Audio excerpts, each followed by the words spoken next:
ഇന്നു മുതൽ വെടിനിർത്തൽ പ്രാബല്യത്തിൽ വരുമെന്ന് പറഞ്ഞെങ്കിലും അനിശ്ചിതത്വം തുടരുകയായിരുന്നു. 3 മണിക്കൂർ നീണ്ട അനിശ്ചിതത്വം അവസാനിപ്പിച്ച് വെടിനിർത്തൽ പ്രാബല്യത്തിൽ വന്നു.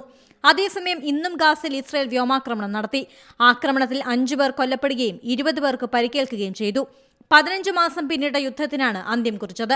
ഇന്ന് മോചിപ്പിക്കുന്ന 3 ബന്ദികളുടെ വിവരങ്ങൾ ഹമാസ് ഇസ്രായേലിന് കൈമാറി. 3 വനിതകളുടെ പേരുകളാണ് കൈമാറിയത്. ആദ്യഘട്ടത്തിൽ മോചിപ്പിക്കുന്ന 33 ബന്ദികളുടെ പട്ടിക ഹമാസ് കൈമാറിയില്ലെന്ന് ആരോപിച്ച് ഇസ്രായേൽ കരാറിൽ നിന്ന് രാവിലെ പിന്മാറിയിരുന്നു. പ്രാദേശിക സമയം രാവിലെ 8:30 കരാർ നടപ്പാക്കുമെന്നാണ് പറഞ്ഞിരുന്നത്. എന്നാൽ നടപ്പാക്കുന്ന സമയത്തിന് അരമണിക്കൂർ മുമ്പ് ഇസ്രായേൽ കരാറിൽ നിന്ന് പിന്മാറി. ഇക്കാരണത്താൽ തീരുമാനിച്ചതിലും 3 മണിക്കൂർ വൈകിയാണ് വെടിനിർത്തൽ നിലവിൽ വന്നത്. വെള്ളിയാഴ്ച 6 മണിക്കൂറിലേറെ നീണ്ട ചർച്ചകൾക്കൊടുവിലാണ് ഇസ്രായേലിന്റെ പൂർണ്ണ മന്ത്രിസഭ ഹമാസുമായുള്ള കരാറിന് അംഗീകാരം നൽകിയത്. നേരത്തെ സുരക്ഷാ ക്യാബിനറ്റും അനുമതി നൽകിയിരുന്നു. 3 ഘട്ടമായി നടപ്പാക്കുന്ന കരാറിന്റെ ആദ്യഘട്ടം 42 ദിവസമാണ്. ഈ സമയത്ത് 33 ബന്ദികളെ ഹമാസ് വിട്ടയക്കും. പകരം 1900 പലസ്തീൻ തടവുകാരെ ഇസ്രായേൽ മോചിപ്പിക്കും. ഇസ്രായേലിന്റെ തടവിലുള്ള എല്ലാ സ്ത്രീകളെയും കുട്ടികളെയും ആദ്യഘട്ടത്തിൽ വിട്ടയക്കും. ഗാസയിലുള്ള ഇസ്രായേൽ സൈനികർ അതിർത്തിയോട് ചേർന്ന ബഫർ സോണിലേക്ക് പിൻവാങ്ങുന്നതോടെ പലായനം ചെയ്ത പലസ്തീൻകാർക്ക് മടങ്ങിപ്പോകാം.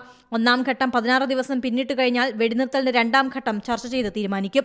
ഈ 16 ദിവസം നടപടികൾ സുഗമമല്ലെങ്കിൽ ആക്രമണം പുനരാരംഭിക്കുമെന്ന് ഇസ്രായേൽ നേരത്തെ ഭീഷണി മുഴക്കിയിരുന്നു.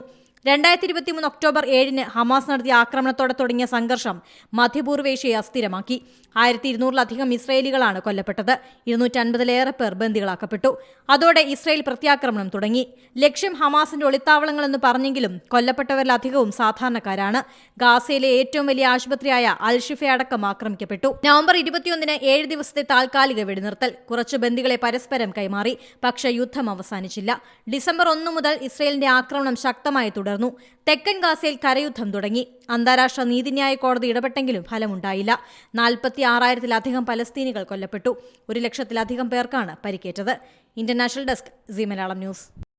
ഏറ്റവും പുതിയ വാർത്തകളും വിശേഷങ്ങളും വിരൽ തുമ്പിലറിയാൻ സീ മലയാളം ന്യൂസ് എല്ലാ ഡിജിറ്റൽ പ്ലാറ്റ്ഫോമുകളിലും ലഭ്യം.